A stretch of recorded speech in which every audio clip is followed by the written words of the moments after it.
Hello everybody, I'm a software engineering major. I'm just starting my second semester of college. Basically I've just decided to make these videos for myself, but if people want to watch, that's fine, and if nobody wants to watch, that's fine too. Basically I just decided to make these projects and then create a video over it and talk about the challenges that I had to overcome and like some things I learned and etc. etc. Something I should probably state is that I'm going to be speaking to somewhat of an informed audience based off of programming, and also something else, these videos are going to be extraordinarily low quality just because, well, I'm not really here to make videos, I'm just here to make projects. So, yep. So the API that I decided to use for graphics rendering was SFML, and not just because it's insanely easy to use, but also because it's good with 2D graphics. And then the next thing that you would want to do is to create some sort of window class, which ideally in every software you want to handle it something like input, update, and then render, with setup and cleanup before and after the software is initialized and closed. Then with that out of the way, you would also need to create some sort of user data, player data, and then board display, since each of... Okay, my cat just jumped in. Since each of these would not be stored in the SFML themselves. And then the next thing to do would be to create some sort of function for drawing the checkerboard. This is actually pretty easy to do. Basically all you do is add the components X and Y from the checkerboard and get whether it is odd or even, and if it's even, draw it white, and if it's odd, draw it black. Then what we want to do is to create some sort of draw pieces function which would iterate all over the squares and get the set piece from the square, and the function you're looking at here essentially says that if a piece type is 0, then we want to continue to the next square, and if it's less than 0, then we want to set the p-texture image coordinates, which gets the coordinates from each texture atlas class, and we want to set it by the actual height of the, well, the height for each sorry, what the fuck? In layman's terms, essentially this is texture atlas class. If piece is black, then set texture atlas class coordinates to the height of the texture, and then multiply that by the enumerator type of the current piece by the width of the texture, and that is essentially your texture coordinates. So then the next thing to do would be to get the user input, which this is actually pretty easy since the SFML library handles all of the mouse and keyboard data for me. But something that is extraordinarily tricky is getting whether a move in chess is illegal, but not only doing that, but doing it well. I will only share some piece movement algorithms that I thought I found very interesting solutions to. For example, the pawns.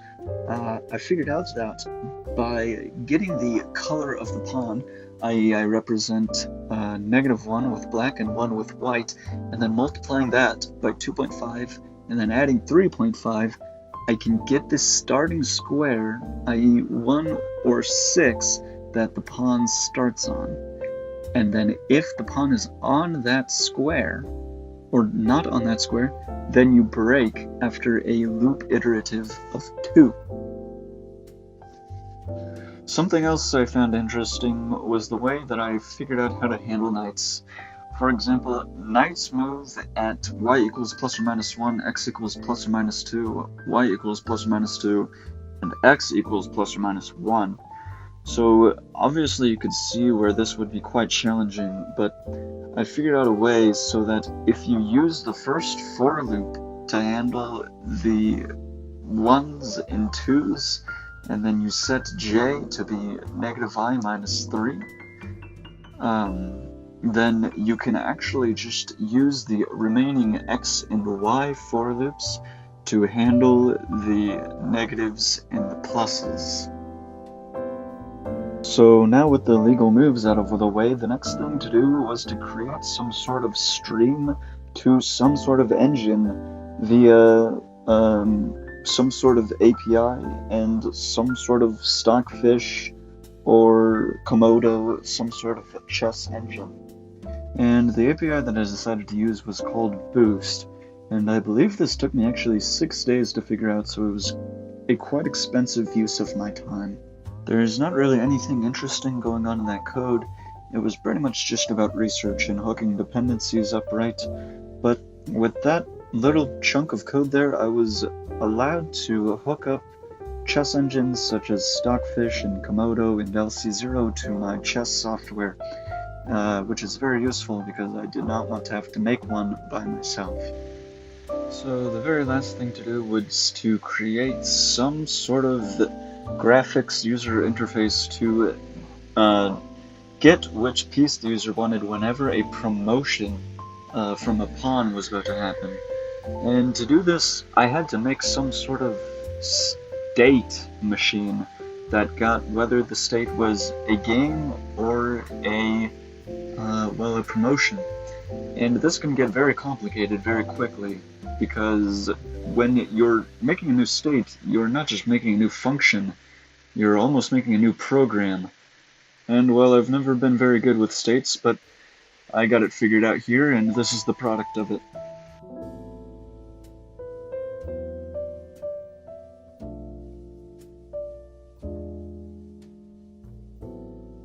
And yeah, that pretty much recaps this project.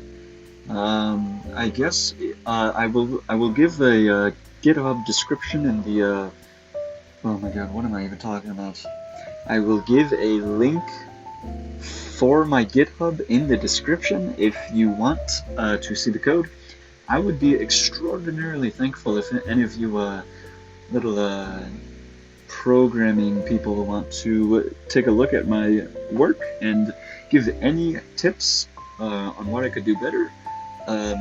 I will not care about anything, like maybe you should rename your variables or something. But if you have a better idea for any of the algorithms or any of the overarching designs or anything, I will be extraordinarily grateful. I'm doing this to get better, and yeah, I hope you have a good day, and thank you if you watched at all.